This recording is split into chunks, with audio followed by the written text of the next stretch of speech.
Madam আপনার parcel.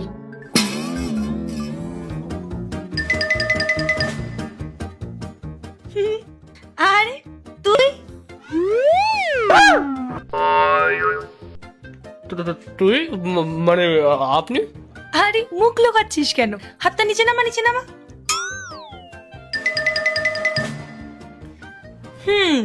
Good.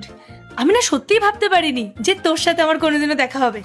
আমার না তোর উপরে পুরো বিশ্বাস ছিল যে তুই একদিন ঠিক বড় কিছু করবি, আর আজ দেখ তুই একটা ডেলিভারি বয় হয়ে গেলি। আরে না, ওরকম কোনো ব্যাপার না।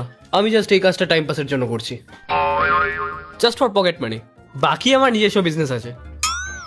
আরে থাক থাক, আর বাহানা দিতে হবে না। তোকে কি আর আমি আজ থেকে চিনি? সেই ছোট্টবেলা থেকে চিনি। তখন যদি একটু ঠিকঠাক ভাবে পড়াশোনা করতি না, তাহলে আজকে কোনো সম্মানজনক চাকরি বা ব্যবসা করতি। এই রোদের মধ্যে লোকের বাড়ি বাড়ি ঘুরে ডেলিভারি করতে হতো না।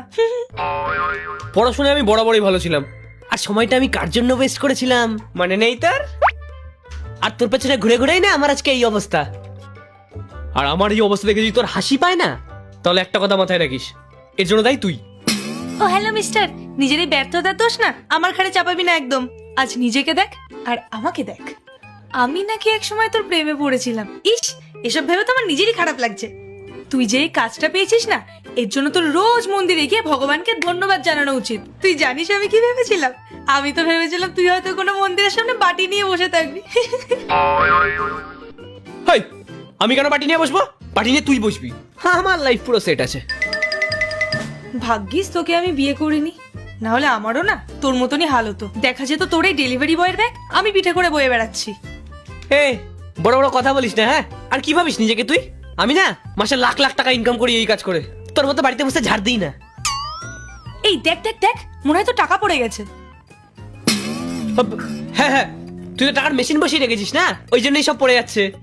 কি বললি? টাকার মেশিন? ওটা দেখার যোগ্যতা আছে তোর? কোনোদিন হবে না, ওই টিভিতেই দেখতে পারবি।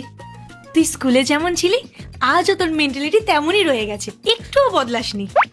খুব ভালো হয়েছে যে সময় মতো আমি তোকে ছেড়ে বেঁচে গেছি। বাচ্চা গেছে, দুকা দুকা। ও হ্যালো, বেশি উড়িস না। হ্যাঁ, দেখতে একটু সুন্দর আর একটু ভালো মেকআপ করতে পারিস বলে নিজেকে নিয়ে বেশি অহংকার দেখাস না। মেকআপ ছাড়া না তোকে পুরো বাড়ির কাজের মাসি লাগে।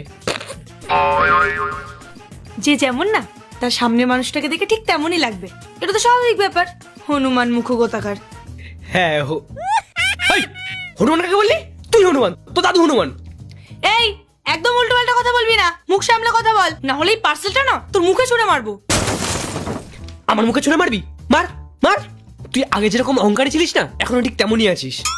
তোর মনে আছে আমার পকেটে টাকা না থাকলেও না তোর জন্য আমি এত বড় বড় দামি দামি চকলেট নিয়ে যেতাম, আর তুই সেই চকলেট গুলো গপ গপ করে গিলতিস আর নিজের বাড়ির লোককেও গেলাতিস। আরে হ্যাঁ হ্যাঁ, ওই 100 টাকাও মনে হয় তুই কোন মন্দিরের সামনে থেকে চুরি করে আনতি।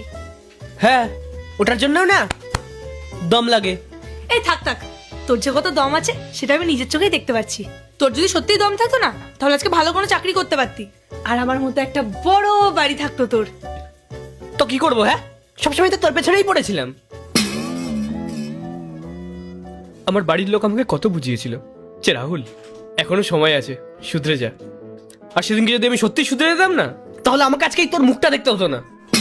তুই পেছনে ছিলি বলেই তোকে পেছনে রেখে চলে এসেছি। যদি লাইফে একটু সামনে এগোতি, তাহলে হয়তো আজকে আমার পাশে তুই দাঁড়িয়ে থাকতি। কিন্তু তুই তো কোনোদিন সামনে এগোনোর মতো কোনো কাজই করিসনি। হ্যাঁ হ্যাঁ, আচ্ছা আচ্ছা, ঠিক আছে ঠিক আছে। এ যা, বিয়ে হয়ে গেছে তো, যা নিজের ঘরে গিয়ে কাজ কর যা। এই তুই যা, নিজের কাজ কর। তোর মতো আমি অন্তত রোদে রোদে ঘুরে লোকের বাড়িতে ডেলিভারি করি না। যা যা, আরে যা রে। এই শান্তি, চাটা কি হলো? হ্যাঁ মালিক, আসছি।